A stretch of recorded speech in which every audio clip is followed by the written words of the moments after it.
Most peculiar. The silverware seems to be multiplying again. Oh, I simply won't be able to polish everything tonight if every time I reach for a fork, it splits in two. Are you faring any better with the fine china, Rem? Unfortunately not. They've been wiggling around in my hand, and I've only managed to put 3 teacups away. Cleaning up after a banquet is always a large task. But I think tonight's cleanup will take longer than usual. Oh, Master, why are you still up? I don't mean to scold, of course, but you're not going to get your usual 8.34 hours of sleep if you stay up this late. And then you'll be all grumpy tomorrow, and we'll have to send you to sit in the wine cellar until you regain your good mood. Last time, though, I do think his good mood was because of the bottle of vintage that he consumed while he was down there, but still, it seemed to be an effective method. However, let's avoid it if we can. Come in, Master. Please, take a seat. We have blankets and tea and some leftover pastry snacks stuffed with pork meat. Get yourself comfortable. Very good. We keep the lights dimmed in here so it shouldn't be too bright. We did try electricity at full brightness once, but the butler became overwhelmed and had to sit in the pantry for 40 minutes with a slice of apple pie. Since then, we keep the lighting comfortably ambient. Now, before sleep, it's very important to clear the mind of worries. We'll ignore them completely until they become structurally dangerous. Nothing urgent can happen tonight. The nearest crisis in this manner takes at least 3 business days to escalate. You don't need to do anything at all, Master.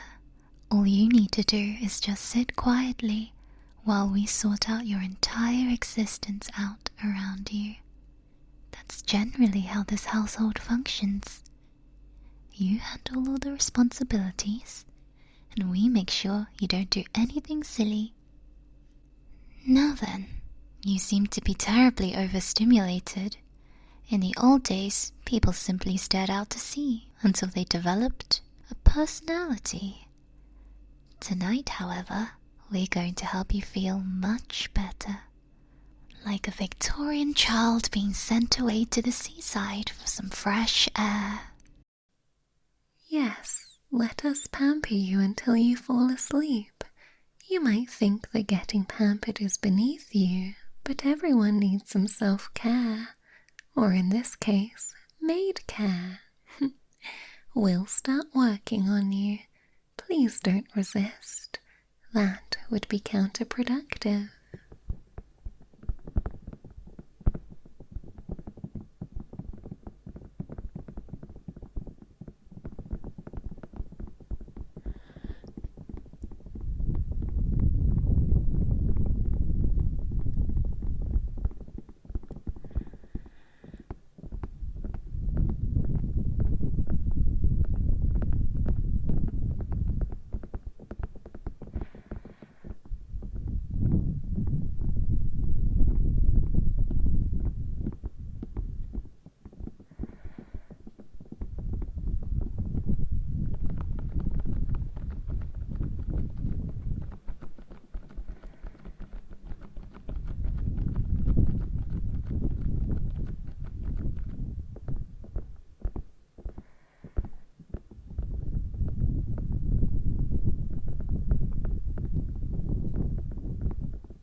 Please don't move around so much, Master. We've worked for you for years. There's no need to be shy now. You're also supposed to be relaxing. You can't do that if you're shifting and squirming. Hush, hush. Take a deep breath. There now. That's much better. You're beginning to look less tense already. Your shoulders should have dropped at least half an inch. That's very promising progress. If we continue at this rate, you may even stop staring into the middle distance like a war veteran, remembering trench conditions every time someone mentions administrative paperwork.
Honestly, Master, you work far too hard.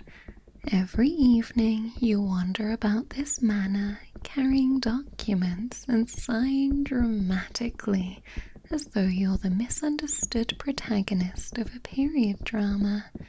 It's not healthy, and frankly, it looks a little boring. Last Tuesday, you stared out of the window for nearly 40 minutes before realizing that you were just staring at a dying shrub. We need to get you some hobbies. Maybe some exercise? No? Alright. You're the boss.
You're looking a little sleepy, Master.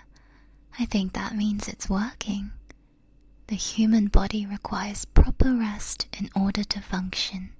You know that. Even the butler sleeps occasionally, though, admittedly, he does it standing upright like a retired horse. I think we should continue to relax you, and then once you're asleep, mysterious unseen forces will carry you to bed. Don't worry, we know you get a sore back if you sleep anywhere else.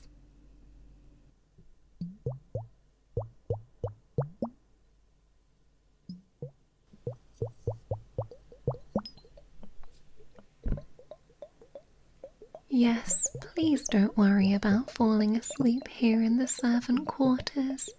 We'll make sure that you're delivered safely to the lordly bed.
Now, Master, you may notice that we're being particularly gentle with you tonight. That's because you looked terribly exhausted earlier during the banquet. You poked a potato 3 separate times before remembering what cutlery was for. We were deeply concerned. Frankly, it was one of the more alarming things we've witnessed in this household, and Gerald once attempted to dry a wet umbrella in the oven. Ugh. But enough about that particular incident. The doctors never disclosed the details, so it doesn't matter.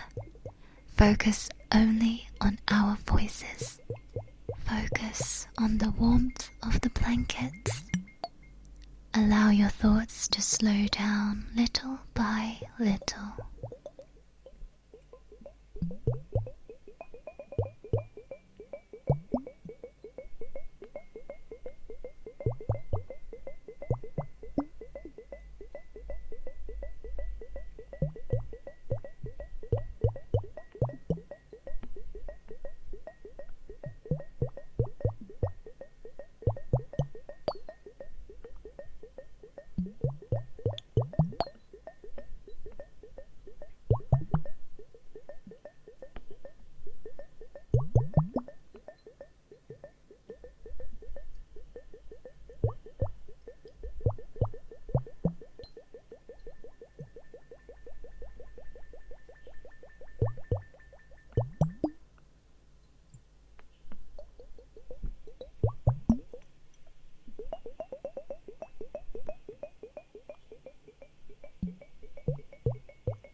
Look at him, Rem. He's so sleepy.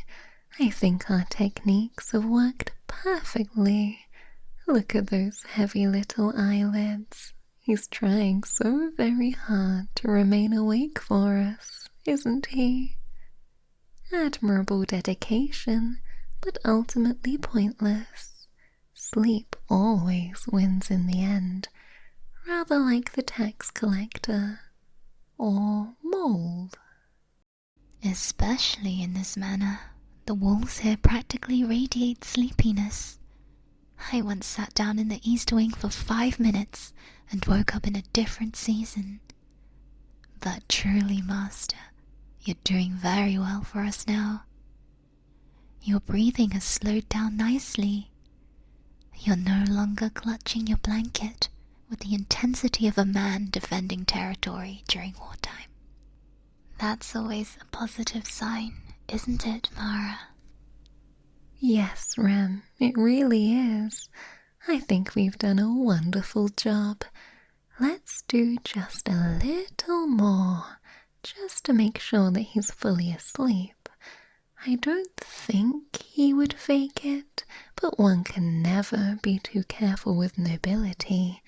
You never quite know their next move. Shh, Master,